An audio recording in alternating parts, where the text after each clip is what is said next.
All right, y'all, it's oil change time. We just got back from a camping trip. We put about 30 hours on this thing. Between that and a couple other previous trips, oil's due for getting changed out. It's a relatively simple job. We've got an oil catch pan, fresh oil, a socket, a 10mm head, some brake clean, a funnel, and a rag. And I'm gonna walk y'all through this so we can get this generator ready for the next trip. So the first thing you want to do is open the oil trap door. It's down right below the oil fill door that you're going to see here. I like using this oil catch pan. This is what I use whenever I change the oil on our pickup trucks. It does require you to lift the generator up and put it on top of it. So if that's something that you're not comfortable doing, if you get an old cookie sheet, you can slide it right underneath the generator and use that for catching the oil. You're going to go ahead and open this door. And that's going to expose the dipstick as well as the drain plug. So here you can see we've got the access door open, and you can see the 10mm drain plug, which is right there. And then this is your oil dipstick. You should know where that is, because if you're using these, you do need to be checking your oil regularly. Okay, so we've got 10mm socket. I'm going to go ahead and break the drain plug loose.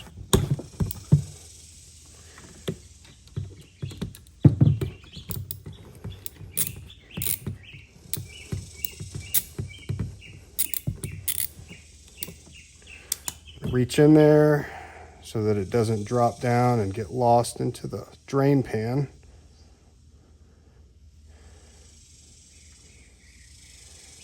Get this unscrewed and loosen that dipstick, get the oil flowing. Pull that out, we're gonna let that drain out. All right, so now that we got all the oil drained out, I gave it a bit, make sure it's all done. Tipped it a little bit towards the drain plug to make sure everything was gonna get out. So now I'm gonna take the brake clean and just clean everything up.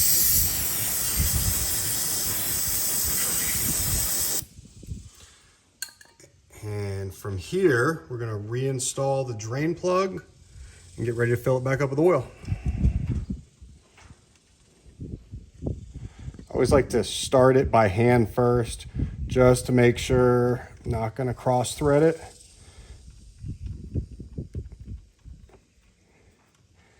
And then from there, ratchet,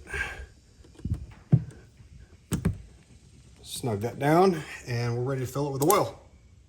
All right, so it's time to fill it with oil. This generator uses 20 ounces of oil. This is the filter I was going to use at first. I tried it into the fill area, and I just didn't like the angle. So I went and grabbed this funnel that I have, use this for transmission fluid. You can really bend the pour spout a lot better, get a much better angle so that I know it's not going to fall back out. So now we're going to go ahead and get this filled. All right, so this generator takes 20 ounces of oil. A quart is 32 ounces, and it's really handy to know that over on the right side, you've got ounce indicators. So 32 total ounces, we need 20. We're just gonna run this down to the indicator of 12 ounces, and that'll have this generator filled up and ready to go.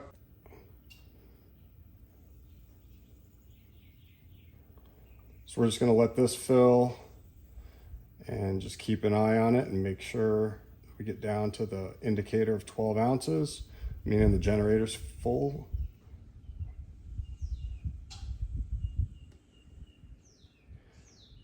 If you have one of these funnels for transmission fluid, I highly recommend it. It's way better than the one that comes with the generator. Make sure you're not going to make any mess or spill any oil. It's a lot easier to fill.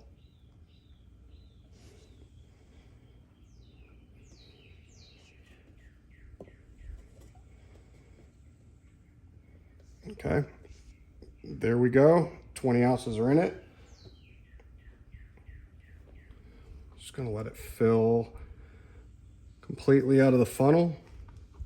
And then we'll get the dipstick back in, check it, and fire it up.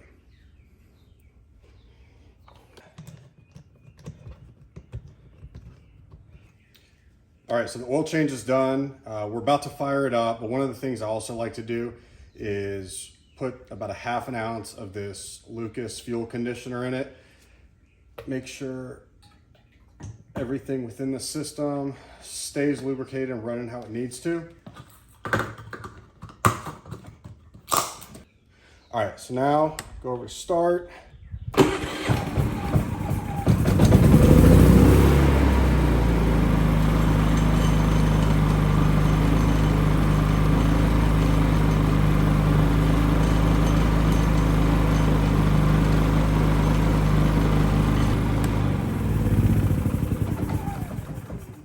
All right, fresh oil, a little bit of fuel conditioner, and this thing is ready to go for another trip.